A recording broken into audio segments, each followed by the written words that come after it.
Hello，大家好，我係阿 B，我哋又見面啦。今朝我同太太咧就無聊啦，所以就自己走去煲粥食。咁食完之後咧，而家好快又肚餓，肚空空。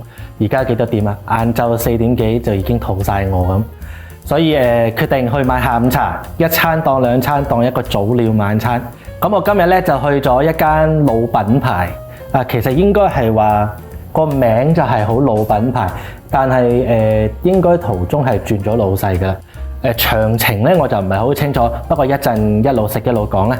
今日咧我自己就嗌咗牛仔腩米線，係咖喱牛仔腩米線。我太太就嗌咗佢嘅至愛啦，燒汁豬扒扁意粉，大塊下午茶嚟㗎，你冇睇錯啊！咁我今日呢個下午茶咧就係喺迪更斯買嘅。迪更斯呢個名係咪好熟呢？如果我哋早移民過嚟嗰啲呢，大家對呢一個名一定唔會陌生㗎啦。最早期就應該係喺黃金商場 Basement 嗰個鋪呢。咁第二間就係喺 Midland and Finch。咁我今日去呢一間呢，就係喺 Leslie 16街嘅富食街啦。其實佢都喺嗰個位好耐。咁我本來今日就想同富食街呢個店鋪嗰個老闆娘八下啦，但係佢今日呢就好鬼死忙。我一入到去嘅時候呢，係冇誇張，係真係成枱都係外賣。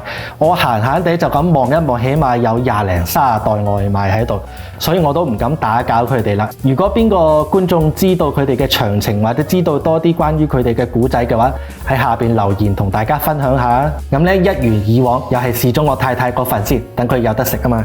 我太太嘅呢，就係馳名燒汁豬扒扁意粉。我有講過呢個係下午茶嗬，999一份。切嚟睇下先。啲豬扒都幾厚身㗎，咁睇落好似鏡頭上好似係乾咗啲，但係其實呢，因為其實我之前都食過佢呢間餐廳好多次，我知道佢哋啲豬扒呢係煎得好靚，唔會乾晒嘅。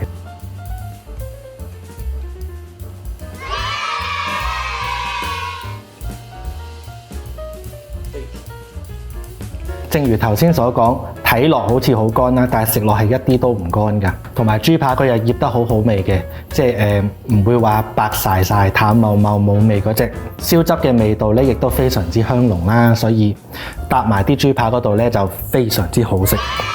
試埋個扁意粉先。點解我話要試個意粉呢？大家會覺得意粉啫嘛，白晒有咩好試啫？因為我覺得食粉類呢個口感其實係好緊要。當然呢個係我自己嘅個人要求啦。咁我亦都知道，尤其是係我哋亞洲人嘅西餐廳啦，好多啲意粉啊粉類都會烚到好腍好腍。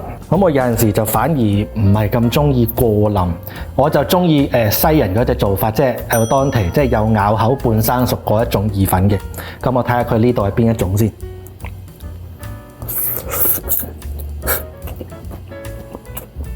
佢呢度啲意粉呢，唔會話烚到腍晒，亦都仲有少少咬口嘅。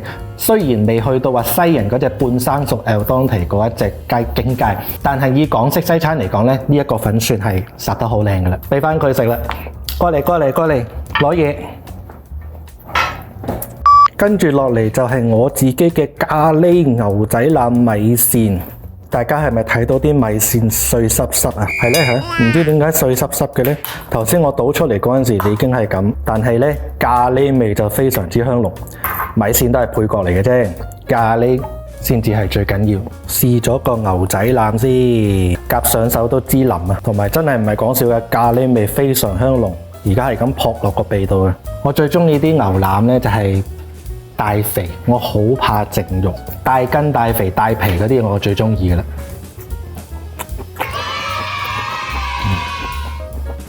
牛腩夠晒時間啦，入晒味嘅，咖喱味非常香濃，仲好香嘅椰奶味添。我最中意呢一種咖喱。米線呢就係有少少 surprise 咁碎濕濕嘅，所以我都唔會再加以評論嘅啦。仲有都係嗰句啦，呢個 size 列治文山嘅餐廳嚟講，已經係算都幾大份幾抵食㗎啦，真係可以當晚餐嘅。Actually， 我同我太太而家真係當咗呢個係晚餐嚟㗎啦。而家係咯4、5點，今晚唔會再食嘢㗎啦。佢餐牌上邊係有寫899以上嘅餐咧就可以免費轉凍飲啦，但係嗰個係唔正確嘅，因為佢嗰個係寫俾堂食嘅時候用嘅。咁而家外賣咧就係現金9折，但係凍飲嗰度咧就冇得免費轉啦。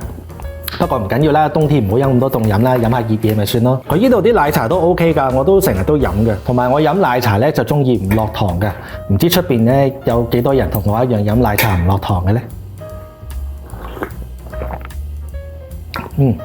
今日啲茶好新鮮，冇苦澀味，跟住奶同茶嘅嗰個份量又好適中，好飲。佢個米線呢度咧真係要諗計嘅。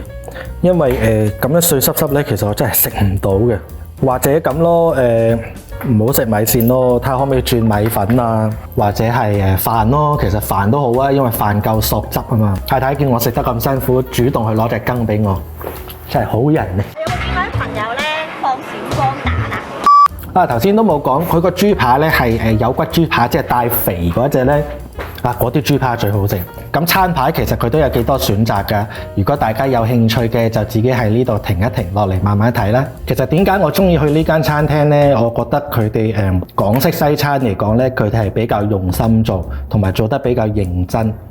佢價錢呢，就睇下你同咩比啦。咁你如果同普通茶餐廳或者你同新城市比，咁梗係貴過人哋啦，係咪？但係佢又俾翻咁嘅品質、咁嘅材料你，所以我覺得佢價錢係值嘅。影片就嚟到呢度先啦，希望大家中意啦。如果中意我嘅視頻呢，就記住去訂閱、讚好、留言同埋分享。我哋下次再見啦，拜拜。